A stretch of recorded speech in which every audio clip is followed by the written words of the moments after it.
ನಮಸ್ಕಾರ ವೀಕ್ಷಕರೇ, ಹುಬ್ಬಳ್ಳಿ ಧ್ವನಿಗೆ ಸ್ವಾಗತ. ನಾನು ನಿಮ್ಮ ಲೋಹಿತ ಬಸವ.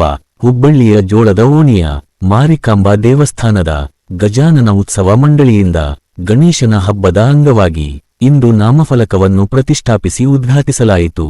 ಹಲವಾರು ವರ್ಷಗಳಿಂದ ನಡೆದು ಬಂದ ಧಾರ್ಮಿಕ ಆಚಾರ ವಿಚಾರಗಳನ್ನು ಉಳಿಸುವ ಹಾಗೂ ಬೆಳೆಸುವ ನಿಟ್ಟಿನಲ್ಲಿ ಹಾಗೂ ಹಿರಿಯರ ಮಾರ್ಗದರ್ಶನದಂತೆ ಜೋಳದ ಓಣಿಯ ಗಜಾನನ ಉತ್ಸವ ಮಂಡಳಿಯ ಯುವಕರಿಂದ ಈ ಬಾರಿ ಅದ್ದೂರಿ ಗಣೇಶನ ಹಬ್ಬ ಆಚರಣೆಗೆ ಸಕಲ ಸಿದ್ಧತೆಗಳನ್ನು ಮಾಡಿಕೊಂಡರು.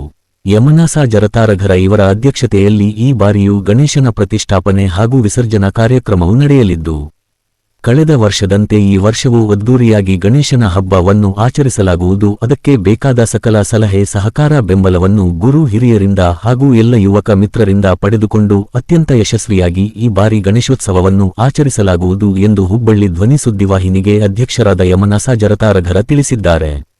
ಈ ಒಂದು ಸಂದರ್ಭದಲ್ಲಿ ಎಸ್ಎಸ್ಕೆ ಸಮಾಜದ ಜೋಳದ ಓಣಿಯ ಪಂಚಾಯತಿಯ ಪಂಚರಾದ ಪ್ರೇಮನಾಥ ಸ ಧರ್ಮದಾಸ, ಶಶಿಕಾಂತ ಸ ಜರತಾರಘರ ಹಾಗೂ ಯುವಕರಾದ ಗಜಾನನ ಉತ್ಸವ ಮಂಡಳಿಯ ಉಪಾಧ್ಯಕ್ಷರಾದ ಸಿದ್ದು ಜರತಾರಘರ, ನಾಗರಾಜ ಜರತಾರಘರ, ಹರ್ಷ ಪವಾರ, ರುಕ್ಮಾಸ ಜರತಾರಘರ ಸೇರಿದಂತೆ ಇನ್ನೂ ಹಲವರು ಉಪಸ್ಥಿತರಿದ್ದರು.